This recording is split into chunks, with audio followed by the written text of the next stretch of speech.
Hey everyone, welcome to the very last episode in my Old Country Soul mini-series. It's been so great catching up with some great mates of mine, and thank you all for your comments so far.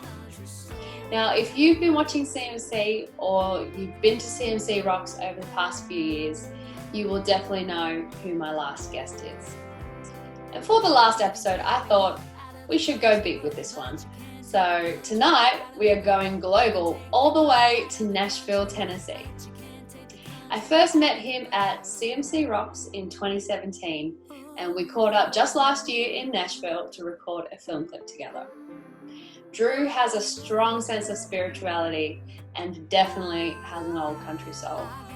He is a strong Christian and has taken part in many projects such as WORD, which stands for Win, Encourage, Rejoice Daily.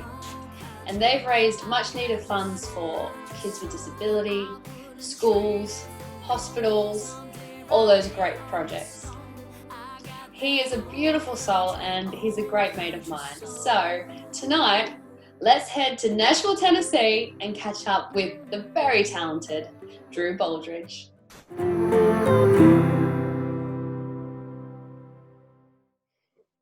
Hey Drew, it's so good to see you again. Hey, good to see you. How you doing? I'm good. Very different to last time we saw each other, which is about this time last year, enjoying the summer over in Nashville out on a boat, filming a video clip, and now we're stuck in our houses. Do that. Now we're stuck here. Yeah, it's crazy. It's crazy what's all going on and everything. But I'm glad that you're safe. I'm glad to hear that y'all are doing all right over there.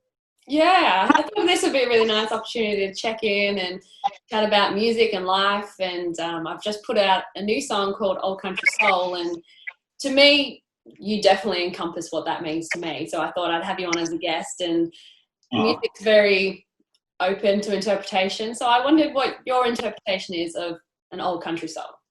Oh, well, thank you. Thanks for having me on here. Congrats on the new song. Oh, thank you. Man, Old Country Soul. So I grew up in a real small town, just farming.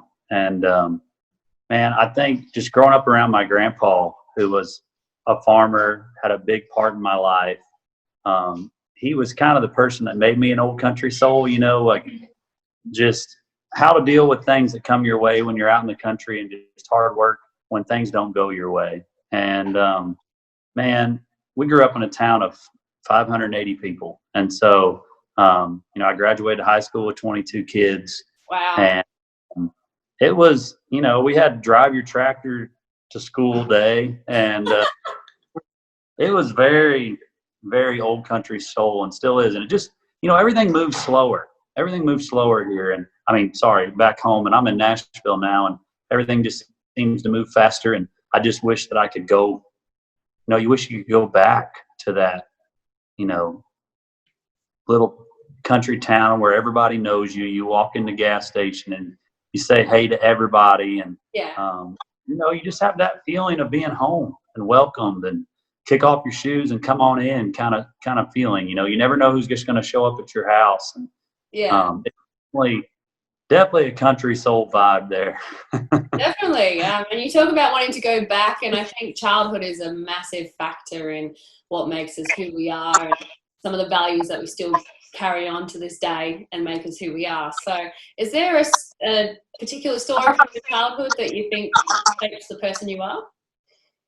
Man, there's so many, just from I remember summers just wanting to go out and play with my friends and stuff, and Mom would be like, you can, once you get the work done with Grandpa, you got to go out on the farm first and get that done. And I still to this day, I'm an early morning riser because of that. And I think, working on a farm and living that country life instills, so much work ethic from day one into our music and how we perceive our life and how we treat people and things like that along your path.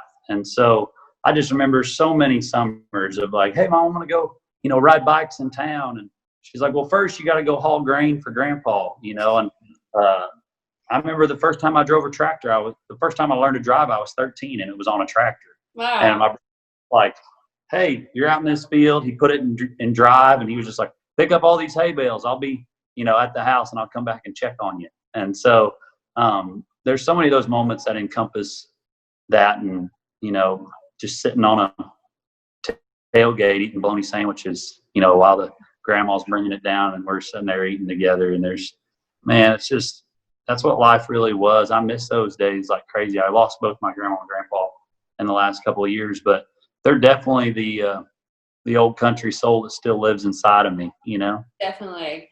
And I mean, you talk about the farm, so that's probably a pretty big influence. But was that the trigger to become a country artist, or was it something else for you?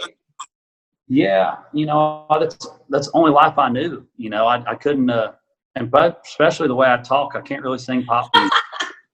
That's true. Yeah. So, but no, it's just the only life I knew was small town life, and I knew if I could put the way I feel or what I experienced into a song, that other small town, rural areas are going to feel what I feel. And as a songwriter, and this, we just try to put a little bit of realness in everything that we do.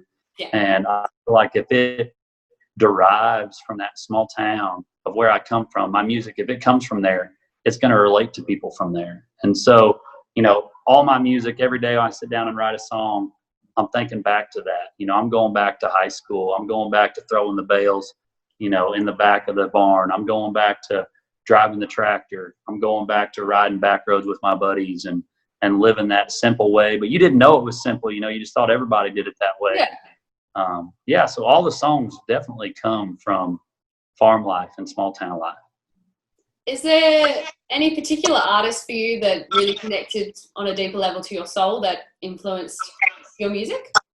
Yeah, there was several artists. I think one of the first ones was Josh Turner. And, I grew up singing in church. Church was a big part of, I think that's also old country soul a little bit too. You got your soul attached to God.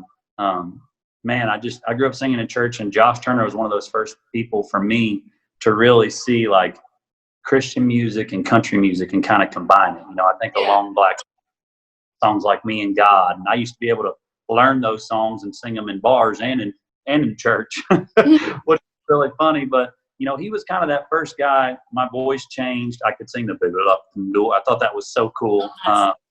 Yeah. And then another one, of course, I remember at 13, Red Dirt Road came out by Brooks and Dunn. Mm-hmm. And that's when I was 13 years old. And I remember my brother telling me, you got to hear this song. You got to hear this song. And he played it for me, and I was just like, oh my gosh, this is our life, and that's like the moment that I realized that country music was about life and how you live, how you do things. And you can put that in songs that just kind of all connected. Like we have so many roads, like the road that I live on, that our whole cousin, each neighbor's a cousin. And so it was like that one Red Dirt Road. It's just like, man, that was home. That was life. And, Brooks and Dunn was definitely also a big influence on who I am. Well, yeah, it's crazy times we're in right now. We're in a world pandemic and we're on Zoom and still able to chat to each other. But I wanted to reach out to you because I know that you're a lovely Christian with such a good spirit, and I wondered what you thought we could do to share our soul and our kindness with people who need it the most right now. Yeah, I think we just got to pray for people, and man, I think love is such a big thing that's kind of forgotten about right now. I think from all sides, doesn't matter where you come from, it's just love your neighbor. Yeah. That's the biggest thing. Jesus is love, and that's the biggest thing. I mean, Jesus, if there was like Jesus equal sign, it would be love, and it's just what he is. And I think that's what we need to talk about more, and not, this way or that way, or, all this divide going on right now. I just think there needs to be more love and more understanding from everyone that, we're all in this together. I have a song that I just put out. It's called God's People. And it's like, hey, we're all God's people. Yes. It doesn't matter who you are, where you've been, where you're from, what you've done, we're just all God's people. And I really believe that. Yeah, definitely. And I think we definitely need that positivity right now. It's easy to get down in the dumps, and there's so many negative news stories online. And Is there a feel-good story you can share with us? Has there been a town or a group of people that you've met that's really connected with you? So the crazy story is, so I wrote this song in 2018 and I put it out last year for seniors. Mm-hmm. And it's called Senior Year. And I put it out for 2019 and it kind of had its moment. But in 2020, our school year over here in America, I don't know what it's like in Australia, but like it got totally screwed up. Kids didn't get to graduate. Graduation over here is like May and June. Mm-hmm.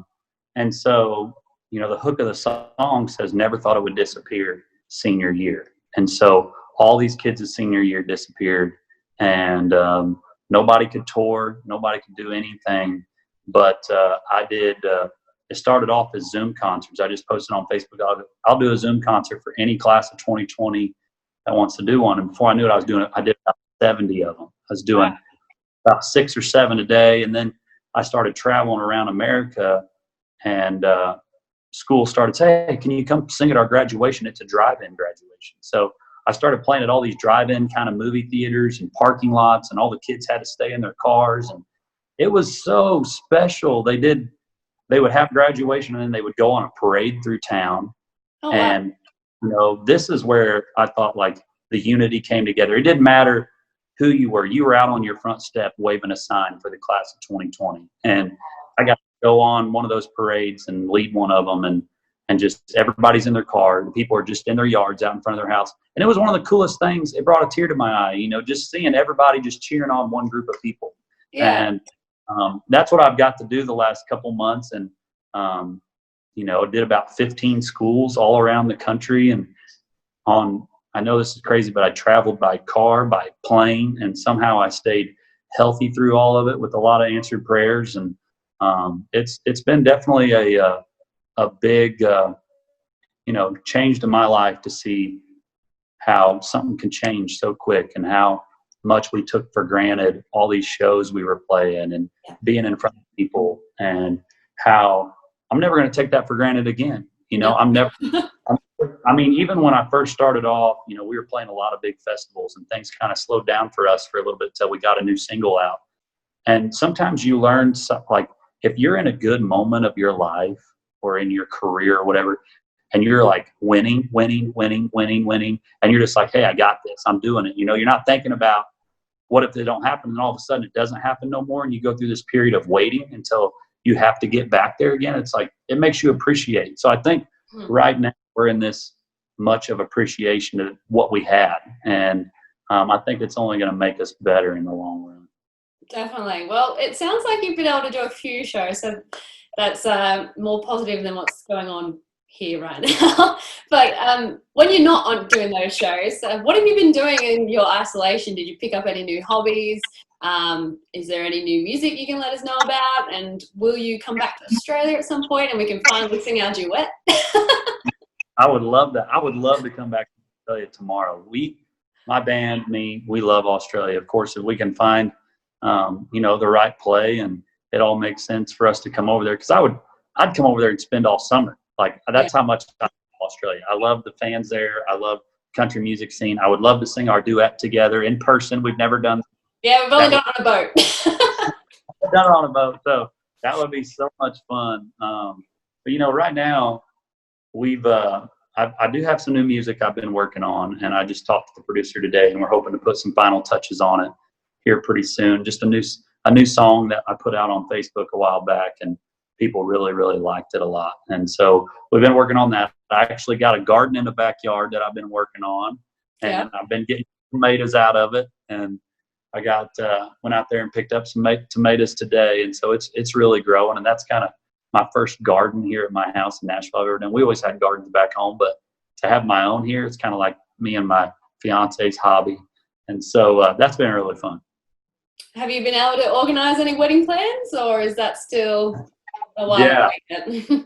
We're just now kind of starting to do that because we were so nervous about COVID and we didn't know when we were going to be able to. So we definitely didn't do it this year. And so now we went and actually looked at a venue this weekend. Our first venue we went and looked at to see, hey, we might get married here. And that was really kind of crazy. Like just to be thinking, oh crap, like I'm going to get married. And then she got her dress over the weekend, which was, she said yes to the dress, and that, like, she sent me a picture of it, of not her in the dress, and just like a sign that said yes to the dress. And Oh, cute. I started sweating. I was like, oh my goodness, I cannot. This is really getting real now. Mm-hmm. Oh, that's awesome. Well, I hope it happens for you, and whether it's 2021 for both of us, actually, we're both trying to do the same thing. So, I wish you all the best, and thanks so much for joining me. I really appreciate it. Well, thank you so much for having me. Always good to see you, Christie. Yeah, hopefully we can see each other in person in the near future. Within the year. Let's go with that. Let's go with that. All right, I'll hold you to it. All right, thanks, Drew. See ya. Well, that's it for the Old Country Soul mini-series. Thank you guys for tuning in. I really hope you enjoyed the chats, and I hope you're enjoying the new single. So if you haven't already, download it, stream it, and add it to your Spotify playlist. Remember, guys, stay safe out there and look out for one another. And I hope the next time I will see you will be at a live show in the not too distant future. But till then, guys, all my love and take care. 'Cause I know I got that old country soul, that boondock swag in a stroll.